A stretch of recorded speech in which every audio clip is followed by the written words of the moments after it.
Hey, this is Jack, and this video is the number one perspective shift that can help you transform your life.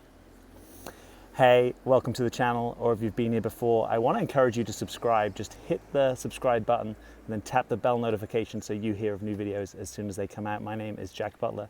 I'm a relationship coach, and I release at least 2 new videos each week on personal growth and relationships. So let's get into this. What is the number one perspective that you can shift in order to transform your life? Well, firstly, if you want to transform your life, awesome. I love that. And I want to encourage you in your endeavors. It's not easy to change, and it's not easy to transform, and sometimes it has its own timing. But the thing that I found that really makes a difference is it's at what level of reality you focus on. So a lot of times what I see is when people want to transform their lives, they're very focused on behaviors and habits. And that's not to say that they're not important, but they're not the sort of biggest game in town, right? So I've seen people a lot of times, they can change a habit, they can change a behavior, but it's really hard to make it stick. And the reason it's hard to make it stick is because at a deeper level of reality that we might call your identity, or we might call your way of being, the new behavior isn't fully aligned with that. So, what is the way of being? Your way of being is your kind of deepest sense of identity, of self, what you think life is, what you take yourself to be, what you take other people to be, what you kind of deeply care and attend to in your life. So let me give you an example. If your way of being is you tend to put other people first, and you tend to ignore or sacrifice your own needs, you can try all sorts of behavioral or habit change. But if that way of being is still in place, you're always going to struggle to, for example, have a self-care routine. Right? You might be able to do it for a while, but it's actually not deeply congruent with your way of being. Now, what's cool is that when you shift a way of being, right? Let's say you shift towards having a very healthy self-orientation. When that happens, all manner of things transform. It's like a cascade effect. All manner of things behaviorally will start to transform from that place because they'll just align and flow and feel natural, right? When you really get at a deep level, like, wow, I'm precious, I'm worthy, I love myself, I'm worth attending to, I'm worth taking care of, then you'll want to think about, well, what is it that I put into my body? Then you'll want to think about, what kind of start to my day do I want? Then you'll start to think about, why am I habitually overcommitting myself? Right? You can pretend that the reason that you're habitually overcommitted is because you haven't got the right productivity app, or you haven't got the right way of organizing your Outlook calendar. But in reality, for most of us, it's actually a deeper thing that is driving those kind of behaviors and keeping them in place. And once that way of being shifts, you'll no longer look at your calendar and try and cram something in, or fit something in, or just be unrealistic about the time and energy you have. Because you'll notice, when I schedule in that way, it doesn't really have me feel fulfilled, it has me feel rushed, pressured, lacking in presence. That doesn't work for me anymore. So one of the big pieces when you make this kind of shift is what we call renegotiating agreements.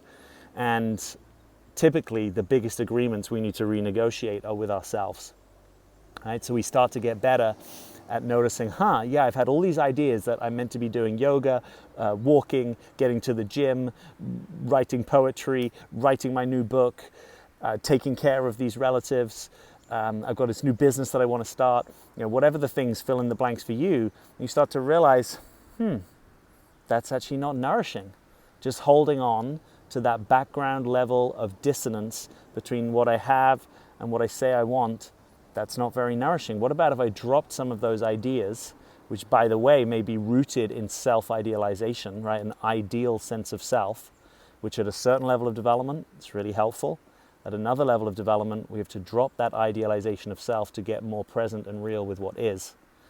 And actually trusting that life will bring the right things online for us in right timing, right? So this different way of being might have you looking at your calendar and first off noticing, what do I actually want to put on my calendar that is aligned and nourishing to me, right? That supports the way of being, right, that I want to have. Now, if you want to have a very busy, go way of being, perfectly fine, right? You can schedule that way. For a lot of us, what I notice when we actually have the experience of not being busy, go, that's not actually the way that we natively want to schedule our lives. and we start to put more attention around space, rest, things that actually fill me up versus my ideas about what fill me up, self-time, social contact, self-care routines, taking care of my diet, all these things that I actually start to put more time and attention and space for them rather than cramming them in, right? Here's a thing that I realized, you may have realized this already, but I realized this a while back, that there's no amount of cramming that ever results in spaciousness. Right? There's no amount of cramming that ever results in spaciousness.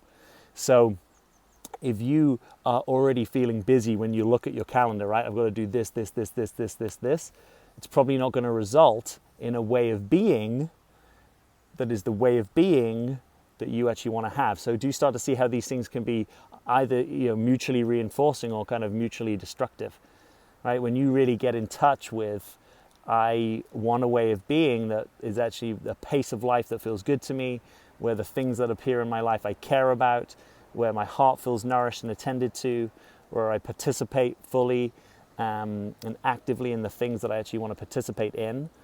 When you orient that way, how your calendar shows up differently, right? And when you start to calendar that way, how your way of being, your calendar or schedule, when you schedule that way, your way of being starts to show up differently because it's a mutually reinforcing system. So if you've struggled to change an area of your life, right? Let's say you've really struggled to change your relationship life. I want you to think about what's the way of being that you might be being invited to shift into, right? Let's say that you have a lot of doubt and uncertainty and fear about ever finding the right person. Is that the way of being that is most likely to align you to cultivate that in your life? Right? Maybe there's a way of being that is much more trusting, that is much more receptive to life's energies, that might allow you to actually be less attached to the idea of a particular relationship showing up in the way that you think it should show up, so that you are more open to what is showing up and what can show up for you in right timing and in right season. Do you get a flavor of that? Now, I know it's difficult, right? If you've had disappointment after disappointment, of course there's a tendency that you're going to be uncertain and fearful and afraid because you're like, God, I've wanted this so badly and it never happens for me and life's unfair and why is it easier for other people? And I want you to maybe own that it could be that your transformation is on the path of relationship, right? So yeah, other people might have a much easier path with relationship. For them, their path of transformation may be something else, right? It may be grief, maybe bankruptcy, loss, it may be too much money and getting attached to it, maybe all sorts of things. And by the way, maybe not everyone is actually on a transformational path. But if you're interested in this work and this channel, you probably are.